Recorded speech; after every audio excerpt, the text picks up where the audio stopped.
Hello दोस्तों, नमस्कार। मैं आप लोगों का हार्दिक अभिनंदन करता हूँ। चलिए शुरू करते हैं। तो अभी 1 अप्रैल, नोट रखिएगा, 1 अप्रैल से क्या-क्या होने वाला है। 1 अप्रैल, तो 1 अप्रैल से कई ऐसी चीज़ें हैं जो कि महँगे होने वाले हैं। जैसे टाटा मोटर्स ने बोल दिया, और भी बीएमडब्ल्यू, ये जितने भी है ना सब। तो यहाँ आप नोट रखिएगा, इसका इम्पैक्ट आपको सीधा की सीधा सेक्टर में आपको फ़र्क पड़ेगा। ट्रक्स में, ठीक है? जो अपना कार एंड ट्रक्स में जो है वो महँगा होगा। इसमें इनपुट और लॉजिस्टिक कॉस्ट भी महंगा होगा। ये भाई साहब आपको महंगा होता हुआ दिखेगा। फिर सेकंड कौन सा है? दवाइयाँ, ठीक है? दवाइयाँ जो इतने हैं ना, ये भी आपको महंगा होता हुआ दिखेगा। टीवी और एसी, कंज्यूमर आइटम, ये भी आपको महंगा होता हुआ दिखेगा। देन आपको सिगरेट, अरे यार अब ये तो महंगा किया था, फिर भी ये भी आपको महंगा होता हुआ दिखेगा, ठीक है? उसके बाद कैंसर ड्रग, ठीक है? कैंसर का जो ड्रग्स है ये भी आपको मतलब महंगा होता हुआ नहीं दिखेगा, ये सस्ता होगा कैंसर वाला। प्लस लोकल मोबाइल जो है ना, ये तकरीबन सेम रहेगा लोकल मोबाइल, बट जो कंपनियां जो है वो महंगा करेगी तो अलग बात है, जो अपना है वो तो वही रहेगा। फिर इसके साथ जो भी गाड़ियां में पार्ट्स बनती है तो उसका भी आपको महंगा होता हुआ दिखेगा। तो इन चीज़ों का आप ध्यान रखिएगा, जिससे क्या है कि किस सेक्टर में तेजी बनेगा उसका आपको एक अंदाज मिल जाएगा। तो देखिए, सेक्टोरियल इंडेक्स जो होता है इसीलिए होता है कि आपको किस सेक्टर में कौन कौन से सेक्टोरियल इंडेक्स आते हैं। ये देखिए यहाँ पर ही आप यहाँ देख सकते हैं कि सेक्टोरियल इंडेक्स में अभी हम चर्चा करेंगे, और तकरीबन जितने भी सेक्टर है उसको हम कवर करने की कोशिश करेंगे। तो सर मार्केट गिरा हुआ है, देखिए मार्केट गिरा हुआ है, वो अपना काम कर रहा है। मार्केट का काम क्या है? चलना, उठना और गिरना। आपका काम क्या है? अपना पोर्टफोलियो को बचा के रखना। अगर मार्केट की गिरावट में आपका पोर्टफोलियो पूरा से पूरा अगर प्रभावित होता है, तब तो सर थोड़ा सोचने वाला बात है ना, कि मार्केट अब जिस तरह हम ही लोगों का पोर्टफोलियो है, मान लीजिए आपको कल तो नहीं, परसों, आज तो संडे है ना, फ्राइडे को मार्केट गिरा, निफ्टी गिरा 2-2.5%, ठीक है? ये देखिए, निफ्टी गिरा 2%, नेक्स्ट 50 जूनियर 20 गिरा, बैंक गिरा, सब गिरा। इवेंट आपको दिखाते हैं कि गोल्ड सिल्वर में जो है, इसमें भी आपको अच्छी खासी गिरावट आपको सिल्वर में भी देखने को मिला। 4.25%, 27 तारीख को है मिला ना सर, 4.25%। और उसके बाद गोल्ड में भी आपको गिरावट मिला 1.5%।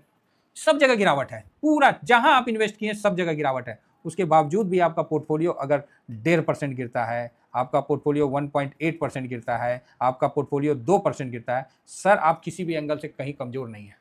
आपने निफ्टी में इन्वेस्ट किया, निफ्टी गिर गया। आपने गोल्ड में इन्वेस्ट किया, गोल्ड गिर गया। आपने सिल्वर में इन्वेस्ट किया, सिल्वर गिर गया। फिर भी आपका पोर्टफोलियो नहीं गिरा, तो भाई साहब आपके लिए ना, मतलब कितना बोलते हैं, कम से कम तो 10-12 तोप की सलामी तो जरूरी देना चाहिए। समझ गए ना? 10-12 तोप का तो सलामी जरूर देना चाहिए। तो अभी जो सेक्टर सब जो कवर हम कर रहे हैं, तो इसमें सबसे पहले ब्रॉडर मार्केट तो ऑलरेडी कवर होगा ही होगा, लेकिन इसका इंपैक्ट सेक्टर में और देखने को मिलेगा। तो सर अभी जो मार्केट में गिरावट है उस पर क्या इंपैक्ट होगा? भाई देखो, गिरावट हो गिरावट ना हो, वो मार्केट का काम है ना। अब आप बोलोगे सर टेक्निकल बताओ, अरे टेक्निकल कुछ होता है? आप बोलोगे हाँ सर टेक्निकल होता है, तो सही बात है। अब आपने वही पढ़ा है तो आपको तो वही लगेगा होता है। हमको सही बता रहे हैं, हमको नहीं आता है टेक्निकल, समझे ना? हम कभी ये नहीं बोलते हैं कि ये सपोर्ट हो गया, इसको तोड़ के फिर ये नीचे जाएगा, तो यहाँ सपोर्ट हो गया, फिर इसको तोड़ के यहाँ आ गया, तो अब इसका ये सपोर्ट हो गया, फिर इसको तोड़ के यहाँ, अरे ससुरा सब सपोर्ट को तो धजियां उड़ाते हुए जा रहा है। फिर जब ऊपर जाएगा तो ये रेसिस्टेंट हो गया, फिर ऊपर जाएगा तो यहाँ रेसिस्टेंट है, फिर यहाँ ऊपर, ऐसे ऐसे। आप बोलोगे सर ये सब जो है ना, जब मार्केट शांत रहता है, जब इंडिया विक्स 10 पे 12 पे रहता है, तो ये सपोर्ट रेसिस्टेंट बहुत अच्छा है, बहुत अच्छा है। जब इंडिया विक्स 10-12 पे है, आप सपोर्ट रेसिस्टेंट पे काम करिए, इंट्राडे करिए, जो भी करिए, तो बड़ा नुकसान आपको नहीं देखने को मिलेगा।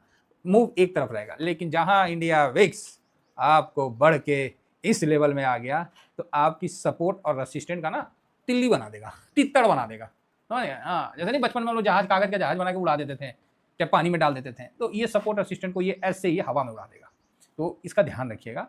ठीक है, हम किसी को गलत नहीं कह रहे, हमको एक चीज आता है कि पैसा कैसे बनेगा, बस। इसके अलावा कुछ नहीं आता है।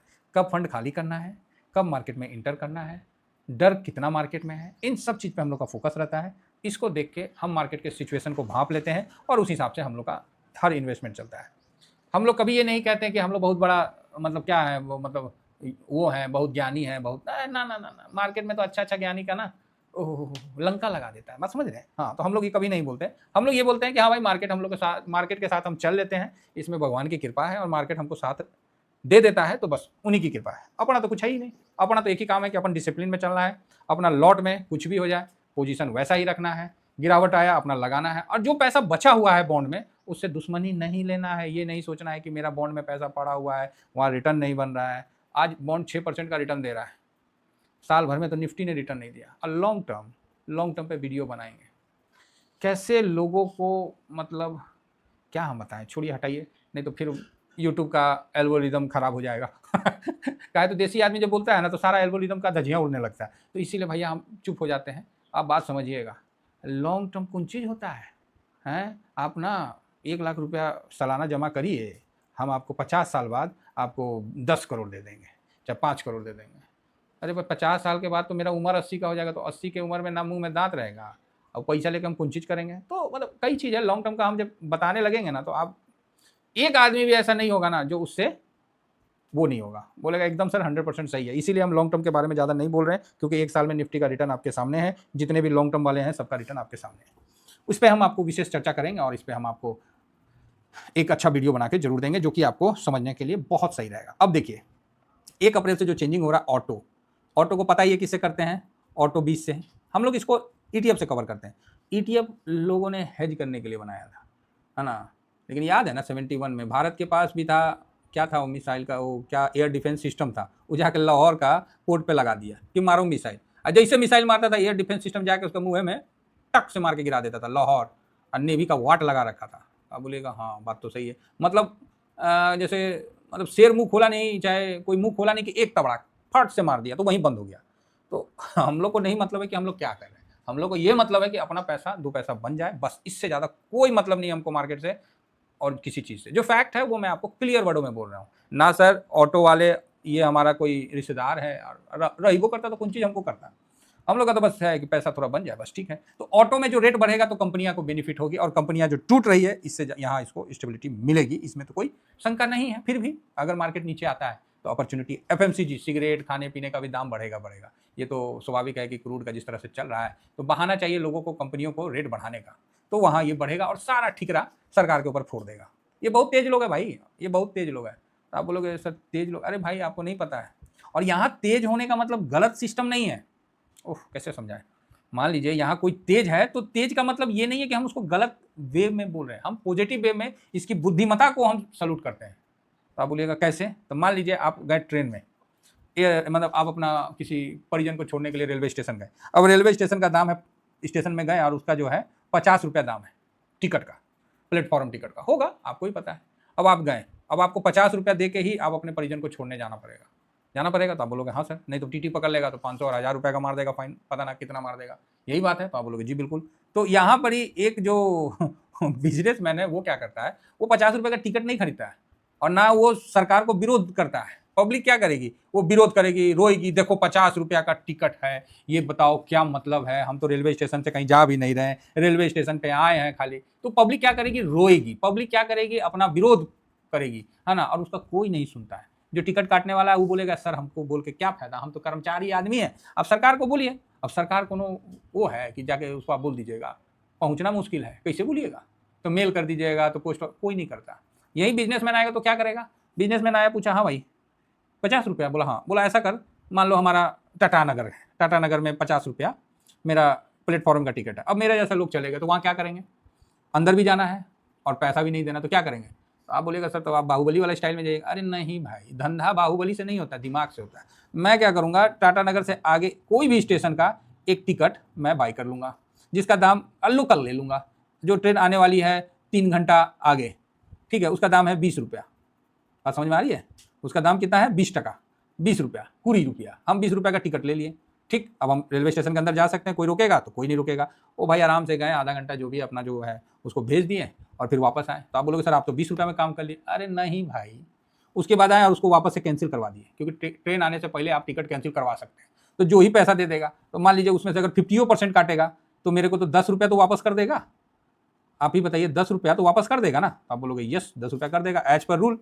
तो मेरा क्या हुआ, 10 रुपये में काम हो गया, नहीं तो 50 रुपये में मैं फंस जाता। तो दिमाग इसको बोलते हैं। यहाँ मैं लड़ाई करके झगड़ा करके 50 रुपये के लिए सरकार को दोषारोपण करता, उससे अच्छा सरकार का जो लूप होल है उसका बेनिफिट लेके हम 10 रुपये में काम कर लेते। ये होता है धंधा। आप भी जानते हैं, नहीं जानते तो समझ लीजिए।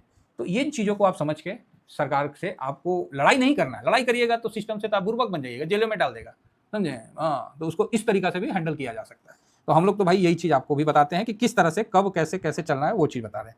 अब वो मार्केट गिरे, मार्केट चढ़े, उसे आप रोक लीजिएगा ना, आपका दम है रोकने का, चाहे मेरा दम है, जो फैक्ट है सर। हकीकत में रहिए ना।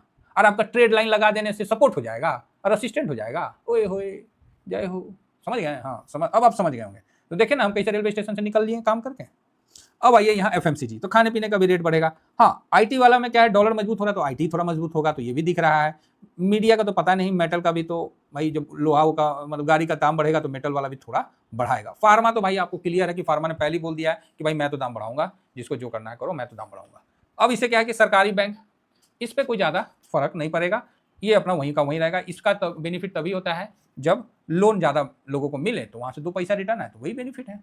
रियल सेक्टर में भी हल्का सा आपको बढ़त की तरफ मिलेगा, लेकिन IT सेक्टर पिटने के कारण रियल सेक्टर भी पिटा हुआ है कहीं ना कहीं। मोनोपोली मतलब उसका मानसिक दबाव है, हकीकत में क्या है नहीं है वो तो भगवान ही जाने। हेल्थ केयर हम लोग क्या है, डाटा देख लेते हैं कि किस शहर का कितना रियल एस्टेट का आता है, तो उसमें कई जगह का कम आता है, कई जगह का बढ़िया आता है। मेट्रो का कम आया, दाएं बाएं का बढ़िया आया। Tier 1 Tier 2 मतलब जो होता है ना, Tier 2 सिटी का बढ़िया रिजल्ट आया, तो इसीलिए उसका तो सर आप ये मत सोचिए कि आपको हर कोई जानकारी दे देगा। अरे कोई आपको जानकारी नहीं देगा।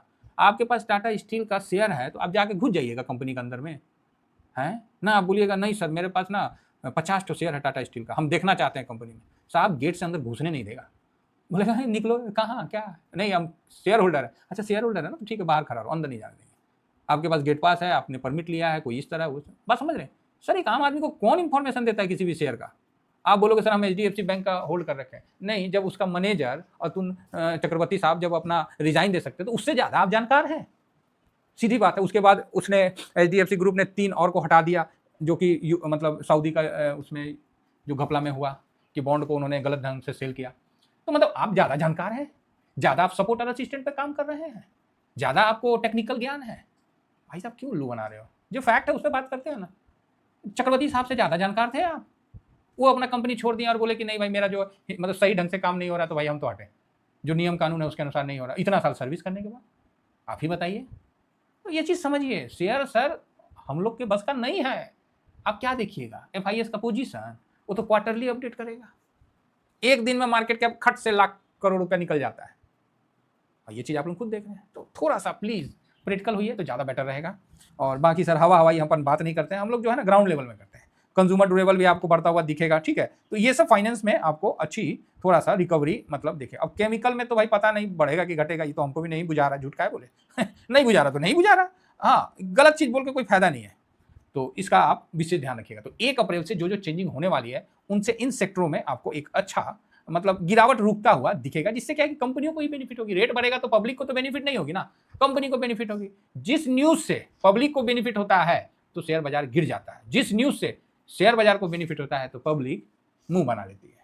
आशा करता हूं कि आप समझ गए होंगे। ये थोड़ा सा बहुत ही कड़वी सच्चाई आपके सामने रखा हूं, इतना ही कहकर अपनी वाणी को विराम दूंगा। Thank you very much. जय हिंद, जय भारत।